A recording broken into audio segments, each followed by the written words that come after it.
Die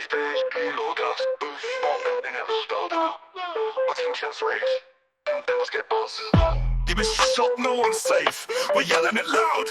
What a save!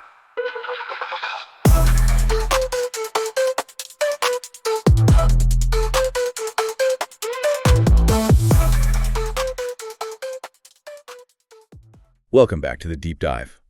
Today, we're jumping headfirst into a really unique online world, the HBE Discord server. If you've ever been curious about how these digital communities tick, how they sort of build their own stories, well, you're in the right place. Definitely. We're going to unpack the last few weeks of HBE server lore. Think dramatic tournament fallout, this absolutely wild ping king situation, and just that raw, unfiltered chat energy that is HBE. Yeah, emotionally feral is a good way to put it sometimes. Exactly. Okay, real quick, if you're anything like Swanky and you've been up all night yelling at your teammates' rotations, or lack of, fixing bots, grinding Rocket League, and trying to keep your team from imploding in general chat, you're gonna need a boost. You're gonna want to get some Dubby. Specifically, the Calio cream flavor. It's like orange dreamsicle nostalgia punching you, right in the brain with a juicy energy mango. But in a good way. No crash, no jitters, just pure cracked out focus so you can peak in playoffs or finally schedule your match without ghosting your opponent. So do your mental a favor and your taste buds a favor. Snag a tub. Use code HBE2025 for 10% off your whole order at w.gg. Again, that's HBE2025 at checkout. Support the cast, stay energized, and maybe even play like you're not bronze 2 and 3s. Like pickle. Wait, did I say that out loud? Whoops. Anyways, Dubby, fuel your grind without frying your brain. Ongoing story, the jokes, the shared history, the character arcs that just bubbles up naturally from everyone talking every day is pretty cool. Okay, let's get into it. First stop, the Firework Frenzy tournament, held July 6th and 7th, randomized 3v3, single LM, and honestly, it lived up to its name. A patriotic dumpster fire might be putting it mildly. Oh yeah, it was something. So the champs were the Sons of Olympus, that's Deebo, NoFiah, and Young, and they didn't just win, they stomped everyone. Flawless run. Absolutely demolished the bracket. Then they rebranded themselves, wait for it, as the Glizzy Gladiators. Iconic. And the key takeaway here, the Glizzies didn't just secure the W. They made sure everyone knew about it. They felt it. Definitely made their presence known. But behind that flawless victory, pure, unadulterated chaos, logistically, technically, a nightmare. Tell us about it. Well, first off, the bot they used for teams, totally scuffed. It messed up the team chats. People literally didn't know who their teammates were supposed to be. Oh, wow. Then you had people quitting last minute, others just ghosting entirely until Swanky, the founder, was basically hunting them down. Stressful. Super stressful. And players had their own issues. NoFiah had work, right? Deebo apparently played the whole thing with a jam thumb and still peaked. No way. With a jam thumb. That's the lore. Still peaked. But yeah, imagine Swanky trying to manage all this. Oh, man. Yeah, the stress on Swanky must have been immense. The finals actually got delayed 24 hours. Partly IRL stuff, but also Swanky just admitted she was completely exhausted. Totally burned out. You could feel it in the messages. She literally said she was legit so stressed. At one point, someone had PC problems, and she basically told them, look, figure it out, because she couldn't risk them costing two teams a chance to play. Wow. Tough call, but you kind of get it under that pressure. And the community's default solution when things go sideways, it became a meme almost. We just spam Swanky till something happens. Yeah, sounds about right. That really captures the dynamic. It's this weird mix of reliance and playful annoyance. Exactly. But it wasn't just logistics. There were accusations. Oh, the rigging allegations. Yes. Lemur came out swinging, claimed Swanky rigged both the teams and the casting, so, quote, no one could hear me. Okay, what actually happened there? Well, Swanky did accidentally mute her Discord audio in OBS for, 2 games during the first match. She felt genuinely terrible about it. It wasn't intentional rigging against Lemur, just another tech mishap in the chaos. Gotcha. And NASA? NASA just dropped a blunt L-bot dev, losing bot developer. Classic NASA. And Swanky's response? Pure Swanky defiance. Told him to kiss her ass, basically, saying he would have folded under that pressure. Oh, love it. And as if that wasn't enough, the bot also accidentally made some private team channels public for a bit. More fuel on the fire for Swanky. Layer upon layer of chaos. Okay, so the tournament dust settles. Kind of. Yeah. And then what happens? N, the Ping King rises. Ah, yes. The Ping King. Young gets his at everyone permissions back. The power to notify literally everyone on the server at once. And dangerous power. Extremely. And what does he do? Immediately abuses it, just starts pinging everyone. And the best part, Blessed, another member, pipes up and admits he kind of egged Young on to do it. Oh my God. Taking responsibility for the chaos. Exactly. But Swanky's reaction, this is where it gets interesting. After all that tournament stress, you'd think she'd shut it down instantly, right? You would think. Nope. She leans in, calls it peak LORECAST material, like perfect content for understanding HBE. And she doesn't just tolerate it, she formalizes it. Officially gives Young these titles. Oh, the Ping King, oh, then the official awakener of HBE, and also a bearer of the Add Everyone blessing. That is amazing. And finishes it with, long may he ping. Yeah. It's kind of brilliant, right? Turning this act of minor rebellion into like an official part of the server story. Community management via embracing the chaos. Embracing the chaos is definitely the HBE way. So how did the server react to Young's reign? Oh, it exploded. Instantly polarized. Half the server was like, yes, more chaos, let it burn. The other half was desperately begging, please make it stop. Total split. Total split. You had WP Merciless pleading, please, for the love of God, stop pinging everyone. Then you had Teeth going a bit more extreme, threatening to eat your fingers. Okay. And the metadrama. Mint, the co-owner, actually temporarily muted WP Merciless for complaining. Which is extra funny because Merciless had already left the server once before over pings, specifically Swanky spam pinging him as a joke. History repeats itself. Oh, that's rich. It really is. And this whole thing sparked a genuine debate. Can you actually meet and add everyone ping? Oh, interesting. What were the sides? NoFiah was adamant. No, you can't fully block it. Mint insisted, yes, you can if you suppress notifications for the whole server. And Swanky's take, I assume she had one. Oh, she did. She actively told people not to mute. She said, we do not want you to suppress the server. Arguing, like, imagine missing all this fun. Wow. Fully embracing the noise. Fully. She even admitted, I literally never have less than 999 plus pings. It just speaks volumes about the server culture, you know? That tolerance for, even celebration of, the constant activity, even if it's disruptive sometimes. Is the chaos worth the connection? For HBE, seems like the answer is often yes. It really captures that core HBE contradiction. Someone actually said it perfectly. Imagine saying the server is dead, then complaining when it isn't. Exactly. You can't have it both ways. All right, moving on from the Ping King saga. The general vibe in chat this past week, it honestly felt like tuning into a live sitcom. Oh, completely. The banter was just next level, unmatched, really. We should just recap it like a sitcom episode. Highlight real time. Let's do it. Okay, first up, Aspen. Apparently tried to click the report score button during a match setup because, and I quote, it looked too friendly. He just wanted to smash it with my finger. Haha. Pure Aspen energy right there. Just wants chaos. Then Nasa, master of the self-roast, drops. Why is it so small? That's what she said.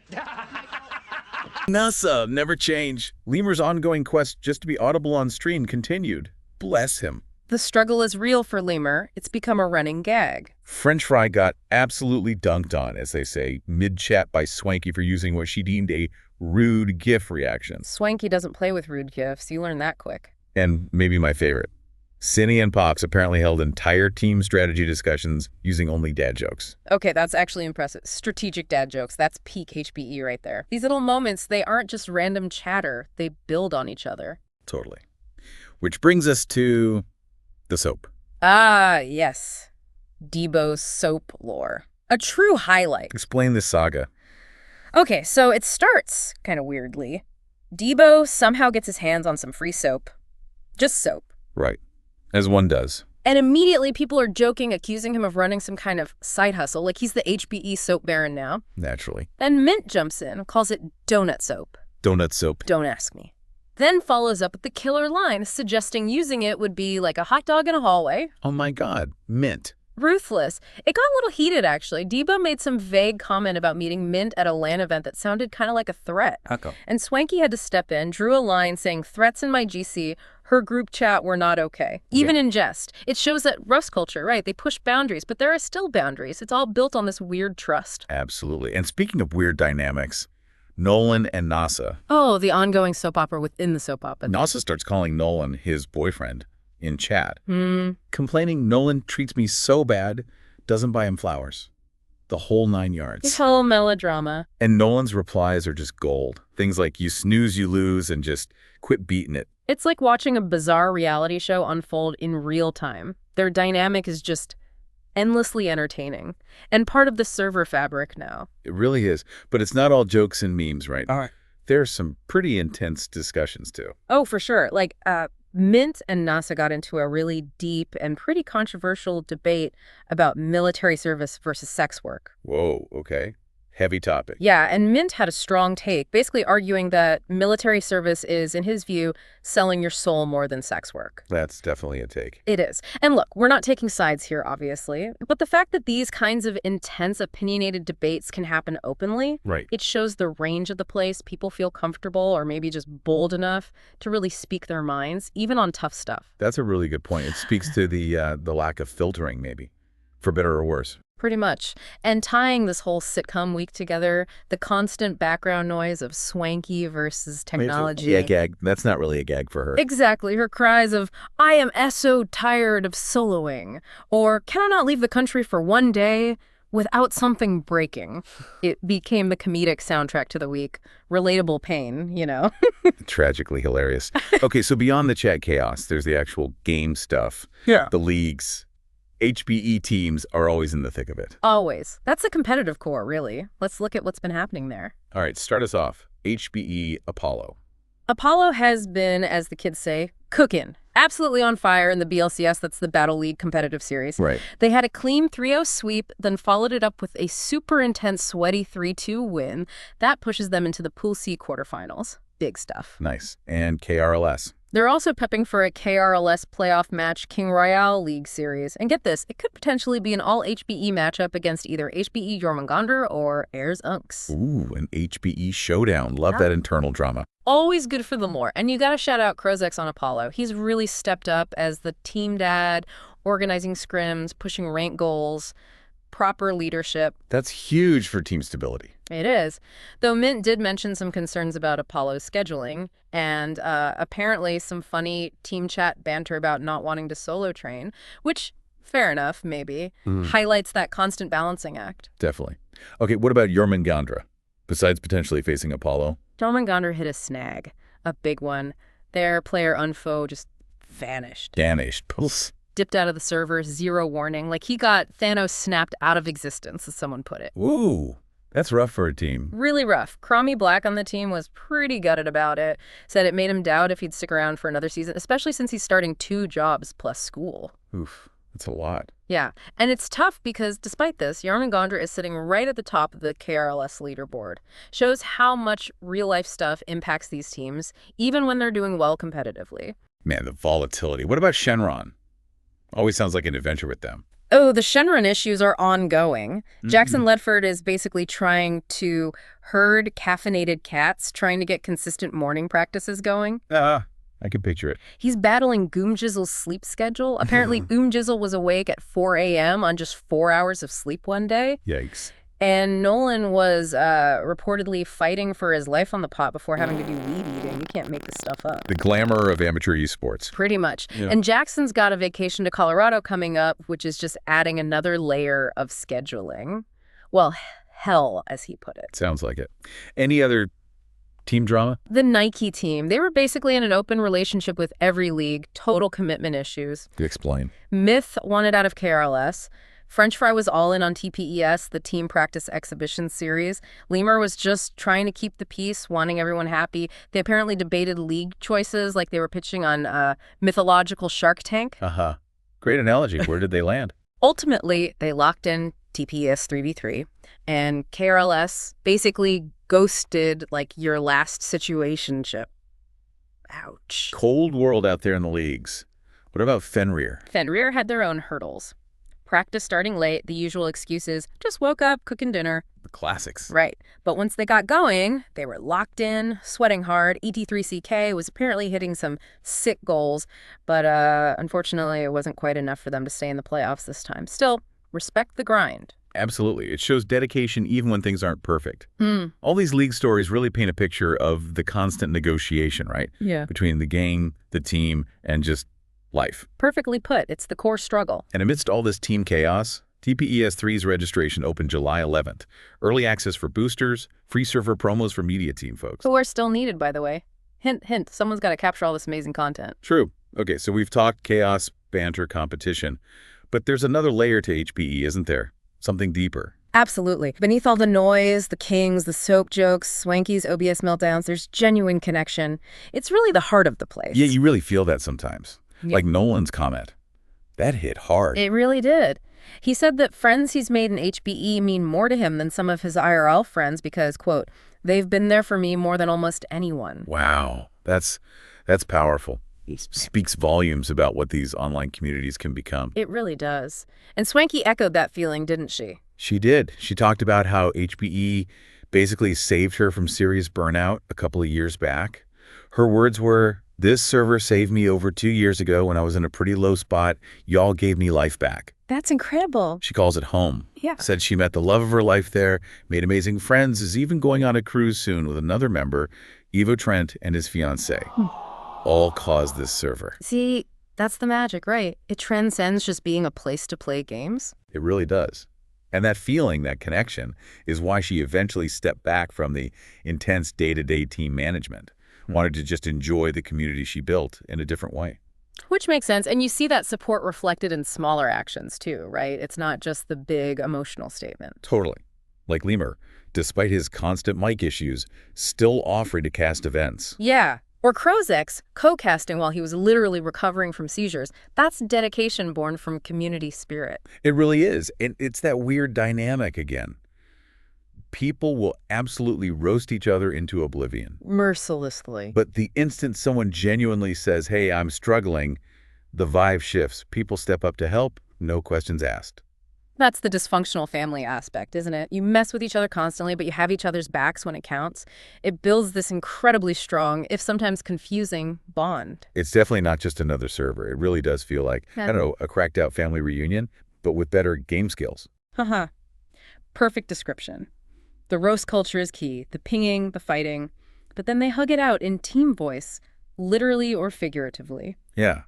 And connecting back, this is why Swanky keeps pushing for that community support, right? Exactly. Encouraging people to stream, cast, even just watch the streams. Use the Dubby discount code HBE2025, plug. Gotta get the plug in. She's clear that stuff like just watching the streams has a huge impact. Costs nothing, she says, but helps her keep doing everything she does, not just for HBE itself, but for the leagues they run too. It's about keeping that ecosystem alive. It takes a village, even a digital chaotic one. Especially a digital chaotic one. So summing up HBE, it really comes down to that motto they seem to live by, doesn't it? Yeah, it fits perfectly. We fight, we flame, but we ride. That's HBE. So let's leave our listeners with something to chew on. Thinking about this wild, intense, yet deeply connected world of HBE. What does it tell us, really, about online communities today in this super digital age we're in?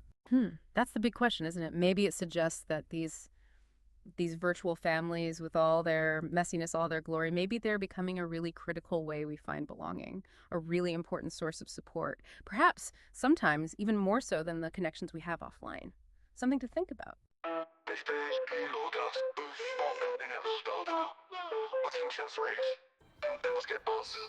Deep is shot, no one's safe. We're yelling it loud. What a sound!